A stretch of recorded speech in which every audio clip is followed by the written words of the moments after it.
The 10th Senate in Nigeria is steeped in controversies that depict politicians here as Machiavellian. When Senator Abdul Ningi, Bauchi Central, raised the issue of padding in the 2024 budget to the tune of 3.7 billion naira, for which he's been suspended, all hell was going to be let loose. The opposition People's Democratic Party, PDP, is calling for an independent investigation into the matter. In addition to this, the party demands that Senate President Godswill Akpabio steps aside immediately to ensure a fair investigation. We have not heard the last yet, or have we? No, we have not. We have not. But, citizen, this is not the first time. Since 1999, we'll be hearing about padding. I remember vividly the one that happened, I don't know whether it's the 8th Assembly, no, it couldn't have been the 98th Assembly, where a particular House of Rep member, I think he's back in the House now, from Kano, also raised that, raised those issues, and it has always been the norm. And my problem is that he who tried to raise somebody that like Ningi that raised the issue, I expected him to bring forth his evidence. By now, I expected all the media houses to have had those evidence he had. The newspapers, the television houses, and the rest of them. Because if you listen to, I personally read the statement issued by the presidency, that there was nothing like a 25 trillion naira budget. That the budget that was presented to the National Assembly by the president was 27.7, I think, trillion. Then the Senate, the National Assembly, not the Senate, the National Assembly, as they normally do, in their wisdom, added another 1.2 trillion, making it about 28.5 or thereabout trillion. And that was what was passed. But Senator Ningi came and said, no, it was 25 that was passed, and that another 3.5 or thereabout was, and I expect him to have brought in, if he had those facts, he said that he commissioned certain agencies, independent agencies, to do the blah, blah, blah.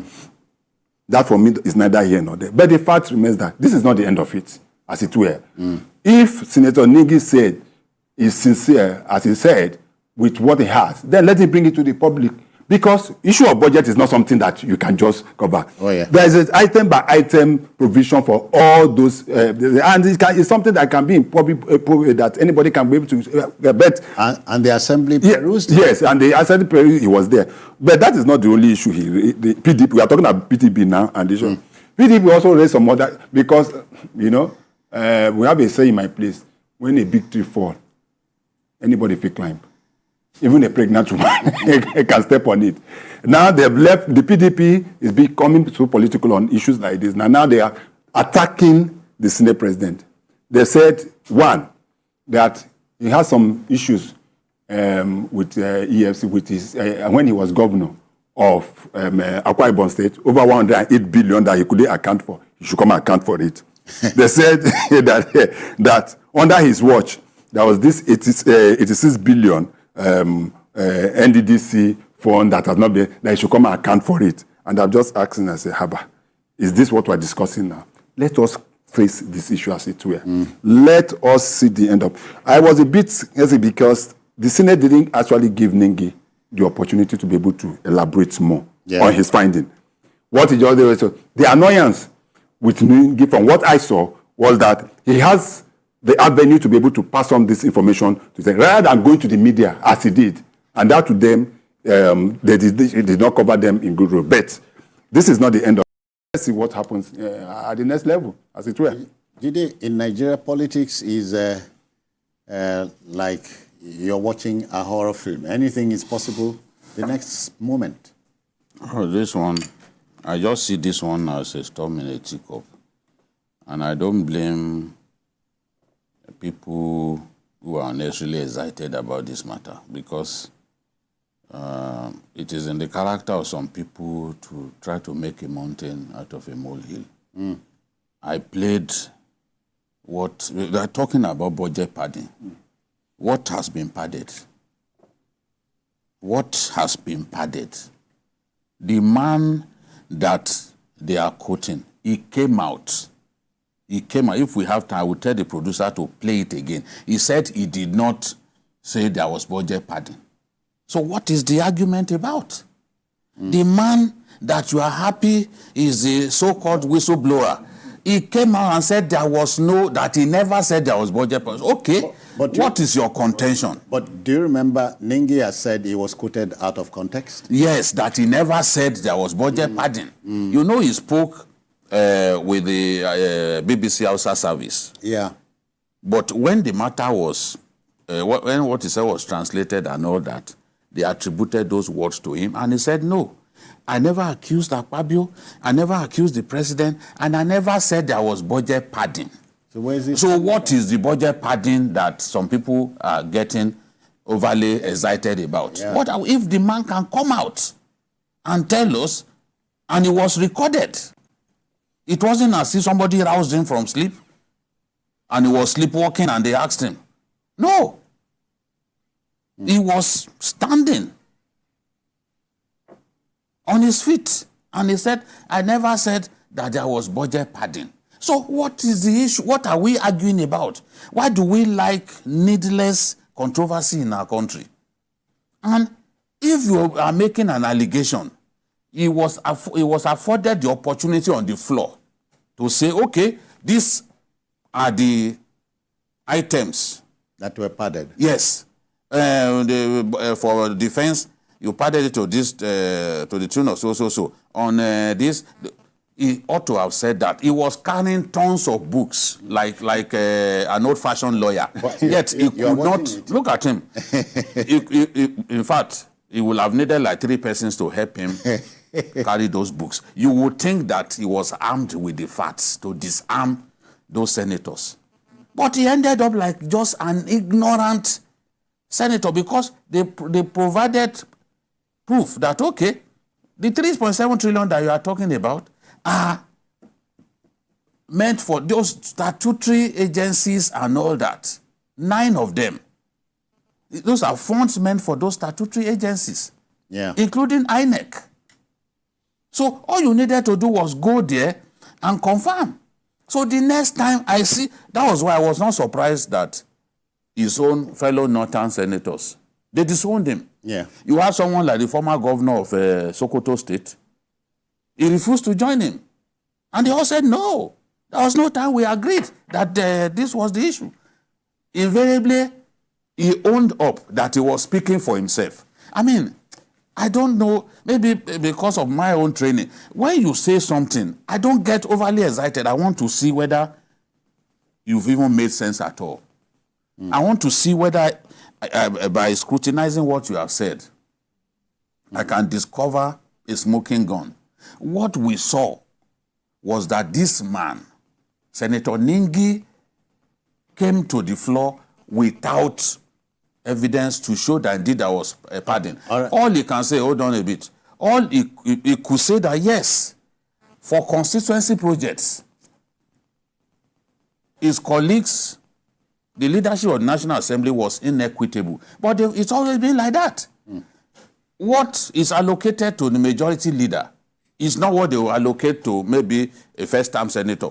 By way of constituency projects. It's always been like that. And that's why you see the principal officers, they shine in terms of the funds available to them to do constituency projects. Go to Borno State, go to Biu, and see what the former House of Reps, chairman of appropriation for House of Reps, go and see what he did in that area. Because the opportunity that he had, as the person who dispenses, who appropriates funds to everyone, he had to help himself. So now, I think one of the senators, what's his name? Aliun Dume, went on a TV station to say, all animals are not equal. What I got, I admit that what I got is greater than what the ordinary senators got. It's a tradition. If in future they now want to say, okay, for constituency projects, we will get the same thing, all of us will get the same thing. That will be an issue for another day. But how do you react to the opposition party asking for the number 3 man to step down? It's just that's just politics. Their opinion. They will not. They won't listen to them. How will they step down? You are talking about what transpired when he was a minister. Minister of Niger Delta Affairs. You are bringing it. It means that you do not have the point. Let's focus. If you want to talk about so-called budget padding, that the whistleblower, the so-called whistleblower came out and said, I never said so. If you want to focus on that, attack Akpabio based on what you felt he did. Oh, he tampered with the budget, he did this, he did. Attack him on that.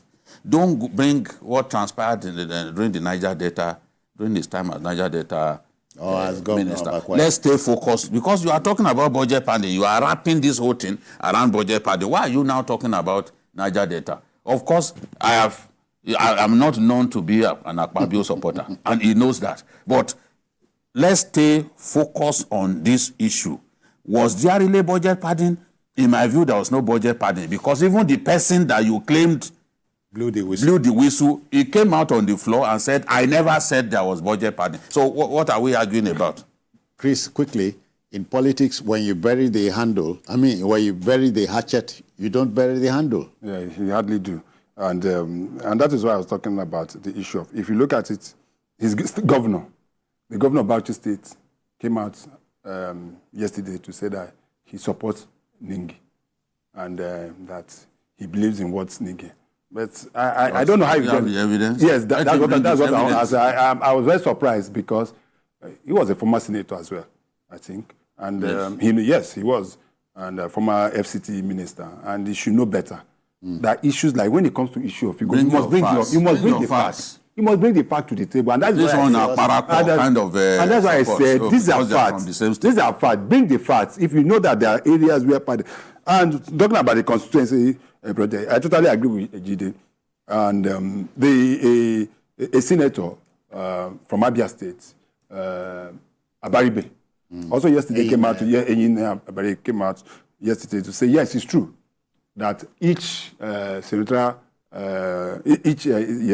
geopolitical zone gets about 10 billion for constituency projects, but that it is shared based on certain needs. And that for him, his constituency projects amount to about 246 million. That is what he said. Which is substantial. 246. But and this is the angle to it. Because during the week, I was in Abuja, and I spoke to one of the ranking members of, not only ranking, somebody that within the hierarchy of the House of Representatives. And she was trying to break it down to me that, yes, this is budgeted for our constituency, but that the money is not given to us. No. That is not given. Ours is to identify the projects. Do you understand? So that the MDAs and MDGs who are saddled with the responsibility of making sure that these things are executed. Yes, they are the ones that execute. Ours also is to make sure that it's not like... So when most often that Nigerians, when they say, 500 million has been given to a legislature, has been budgeted for constituency, it is not given to them. And she made that very, very clear. And that is what we should... So it is very challenging that even Jerry Bay, who is a member of this, could also come out and not be able to verify some of this thing. No, they don't give them this. They don't give it. No, they don't. You know, what Jarigbe was trying to do was to fight that inequality. Yes. But one day, Jarigbe will become a principal officer in that Senate. Because if he was a principal officer, I'm sure he would not open his mouth to say those things. That's the nature of the Nigerian politician. Where you are benefiting from, you don't want to run through stones. And I like Ndume's honesty to say, in this place, some animals are more equal than others. It's a tradition that they've held on to. Look at, during the time when Gbajabila Miller was majority leader, principal officer, speaker, what gets voted to him as principal officer for all of those times was far greater than what others will get. And you've seen it when you go to Surulere, you see the kind of work that he has done. He has no mate. You go to Lut, go and see the building that is constructing for them, if he has not even finished it for Lut. Go to Unilag. You see Gbajabila Amila able to do a lot more constituency projects because the quantum of funds at his disposal as speaker, as majority leader, is not what the ordinary members of the House of Reps get. In future, if they feel like changing it, fine. But that is the tradition. And the Jarigbes of this world know that that is the tradition for now. All right, all right. Because I'm your guy, I get to pick. But they are supposed to be first among you. We put 3 meats on the table. Time is the master. He is older than us. He Yes. picks meat first. Of course, now when it comes to this, of course. Make una bring this. When you bring meat now you go first collect now. You go take before we take. You take before we take now. All right then.